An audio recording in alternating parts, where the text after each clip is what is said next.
당신 손에 든 스마트폰 M, 옷장 속 쇼핑백, 출근길 커피 한 잔까지 어느새 중국 브랜드가 점령했습니다. 단순히 메이드 인 차이나 제품이 아니에요. 중국이 직접 디자인하고 기획한 브랜드가 전 세계 소비자들의 마음을 사로잡고 있거든요. 과거엔 싼 가격의 저품질 제품만 만들던 나라였는데 이제는 미국과 유럽의 젊은이들이 열광하는 문화 아이콘을 만들어내고 있습니다. 이 변화가 왜 중요한지 지금부터 하나씩 파헤쳐 보겠습니다.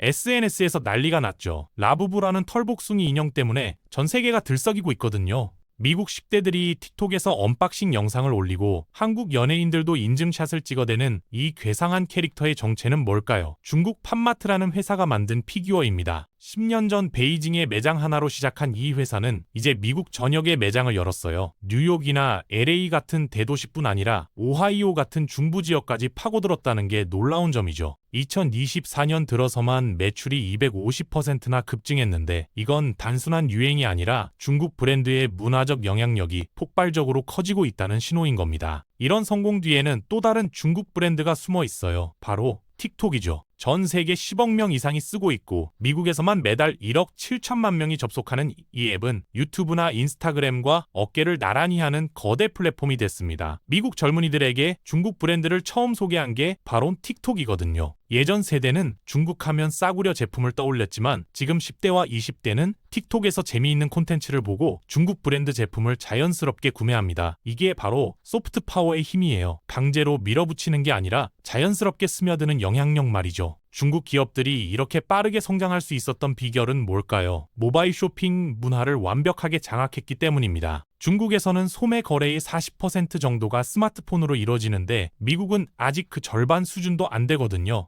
중국 소비자들은 이미 10년 전부터 앱으로 물건 사고 돈 내는 게 일상이었어요. 중국 기업들은 이런 환경에서 자라났기 때문에 모바일 쇼핑 전략을 완벽하게 다듬을 수 있었고 이제 그 노하우를 전 세계에 수출하고 있는 겁니다. 쉬인이나 테무 같은 쇼핑 앱이 순식간에 글로벌 1위 앱이 된 것도 다 이런 배경이 있죠. 커피 시장에서도 비슷한 일이 벌어지고 있어요. 루이싱 커피라는 중국 브랜드가 2023년 스타벅스를 제치고 중국 최대 커피 체인이 됐습니다. 매출로도 1위지만 매장 수로는 더 압도적이에요. 2024년 10월 기준으로 루이싱은 스타벅스보다 3배나 많은 매장을 중국에 운영하고 있거든요.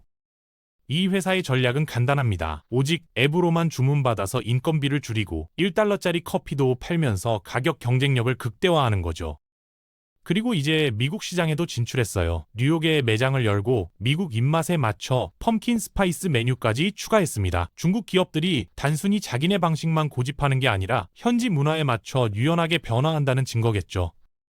다음 전쟁터는 브라질입니다. 인구가 많고 젊은 세대가 급증하고 있으며 중산층이 빠르게 늘어나는 이 나라는 중국 기업들에게 황금 시장이에요.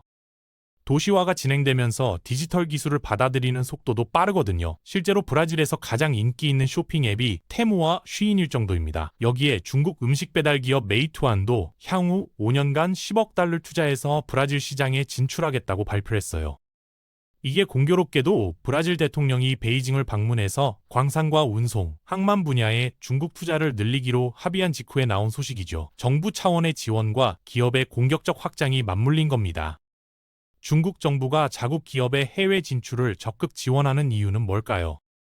국내 시장이 포화 상태에 이르렀기 때문입니다. 중국 공장들은 지금 디플레이션에 시달리고 있어요. 너무 많은 기업들이 경쟁하다 보니 가격을 계속 낮춰야 하고 이윤이 바닥을 치고 있거든요. 살아남으려면 해외로 나가는 수밖에 없습니다. 해외에서는 더 높은 가격을 받을 수 있고 마진도 훨씬 좋으니까요.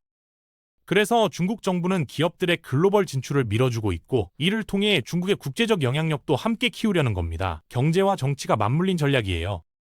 하지만 순탄하지만은 않습니다. 지정학적 긴장이 최대 걸림돌이거든요. 미국은 화웨이를 국가 안보 위협으로 규정해서 시장에서 완전히 퇴출시켰어요. 틱톡도 비슷한 압박을 받았죠. 데이터를 중국 정부에 넘길 수 있다는 의심 때문입니다. 트럼프 대통령이 다시 집권하면서 관세 인상과 각종 규제 조사가 강화될 가능성이 커졌고 중국 브랜드들은 정치적 불확실성 속에서 앞날을 예측하기 어려워졌습니다. 아무리 좋은 제품을 만들어도 정치가 발목을 잡을 수 있다는 거죠. 특정 산업 분야에 대한 조사가 늘어나고 데이터 보안 심사가 까다로워지면서 중국 기업들의 미국 진출은 점점 더 험난해지고 있어요.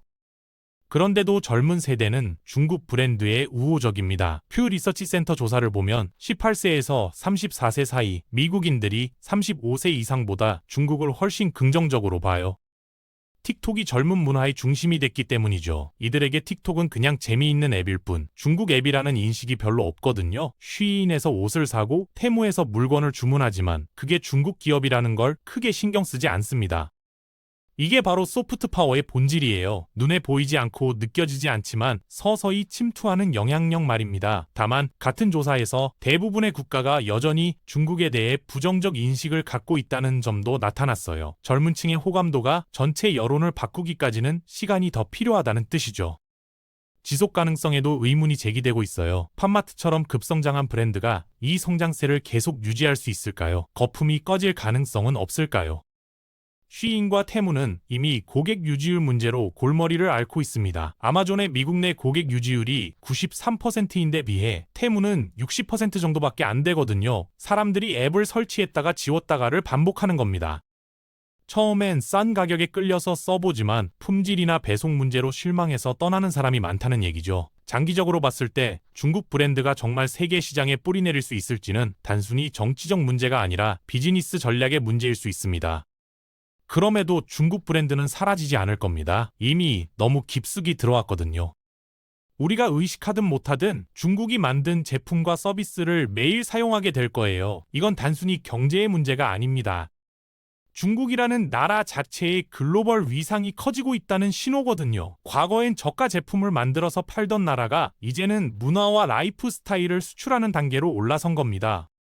중국 경제가 고도화되면서 자연스럽게 소프트 파워도 함께 성장하는 거죠. 앞으로 10년, 20년 뒤에는 지금보다 훨씬 더 많은 중국 브랜드가 우리 일상을 채울 겁니다. 우리가 중국 제품을 쓰고 있다는 걸 인식조차 못하면서 말이에요.